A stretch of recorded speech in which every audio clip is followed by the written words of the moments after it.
Right, welcome back to another SegWeather video, and we're back with our forecast for Sunday, August 16th of 2026. We're halfway through the month, and we're still going. Now, looking at the radar this morning, we do have some more shower and storm chances moving through parts of the lower Midwest. You can see some of that over southeastern Iowa, some more shower and storm chances moving into Ohio, and a few showers around Washington, D.C. right now. So a little more active in these areas again this morning. Seventh day in a row, if you believe it or not, but it's been quite active for much of the Midwest and parts of the East Coast for quite a while now. But finally, that stationary front that's been pretty pesky over these same areas, stretching from the plains into the Midwest, is finally lifted up to the north as a warm front. You can see that warm front here with the red line with the circles pointed out towards the right. That's a warm front that's moving up to the north, bringing in that warmer air. Unfortunately, it's going to be hot and humid as we head into today for the lower Midwest, but a cold front's coming not too far behind it, and this is what's going to usher in that first chance for some cooler air to finally spill into the Midwest for the first time in a while. As again, it's been quite active, but now we're going to see this cold front eventually move through by at least tomorrow morning.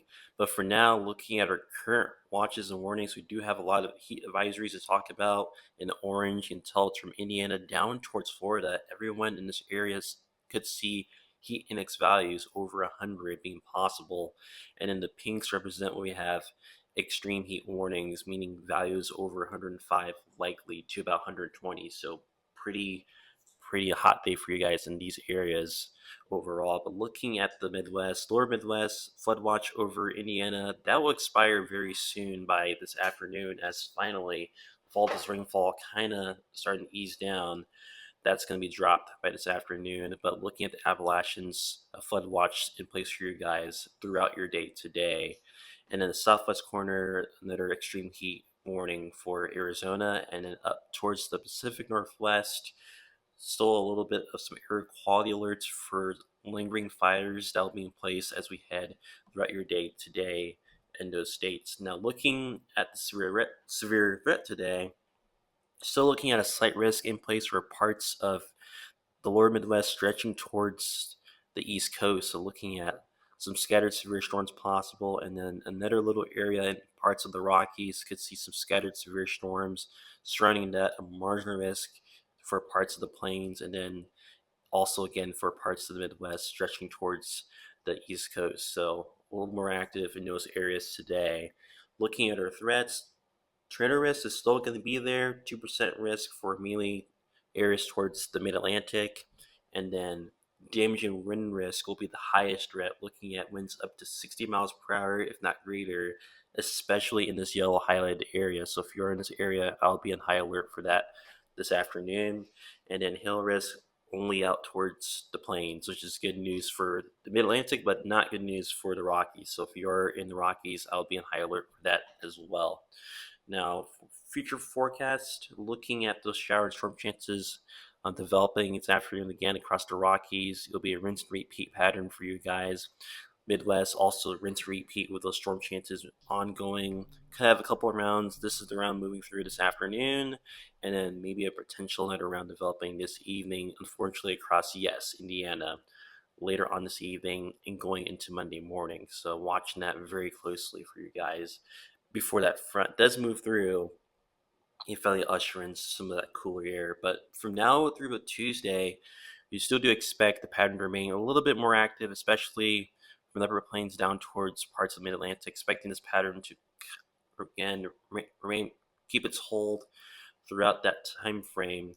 But we do expect eventually by Wednesday of next week to see a cold front sweep through, and this is the front that's going to bring in a lot of this cooler air, seeing temperatures back into the 60s, 70s for a lot of the Midwest. So after all that active weather we've been seeing this past week in those areas, we'll finally see that high pressure move back in and bring in a lot of that cooler, nicer, and more stable air, which means severe storm chances will be off the menu for quite a while after Wednesday. So that's going to be from Wednesday to Thursday, where that cold front will move through. And then after that, nice conditions for quite a while, probably until later on in the month. But until then, you have to wait until this front does move through on Wednesday into Thursday of this coming week. Now, looking temperature wise this afternoon and into this evening, looking at a hot day for much of the mid south, 90s to 100s likely for these areas, into parts of the southeast, southwest, also quite hot, 100s to 120. Looking at the Midwest, temperatures in the 80s. Same thing for the plains, temperatures generally in the 80s. Northeast temperatures a little cooler into the 70s. Out towards the west coast, 80s to 90s likely for these areas, but out in the Rockies, maybe a little bit cooler in some places with temperatures in the 70s. And humidity wise, anything over 60 on this chart, looking at quite humid conditions across the eastern half of the country, still quite humid in the Midwest towards the southeast, as you expect humidity to remain in place through about then. And then we look finally towards our wildfire smoke forecast. Not looking too bad for once, as we're not looking at much haze or smoke for much of the country. But Washington, you still will see some of that haze. But as of now, it does look like those fires are finally starting to die down, which is good news. And hopefully that continues to be the case as we head into this week, as we do finally start to see these fires eventually get put out and hopefully be gone by later on this week. But until then, I would keep an eye out for the smoky skies here in Washington and parts of Oregon as well. Maybe some of that in Montana as well. But overall, I'm looking mainly okay for everyone else. But besides that, thank you so much for watching. If you enjoyed this video, don't forget to leave a like.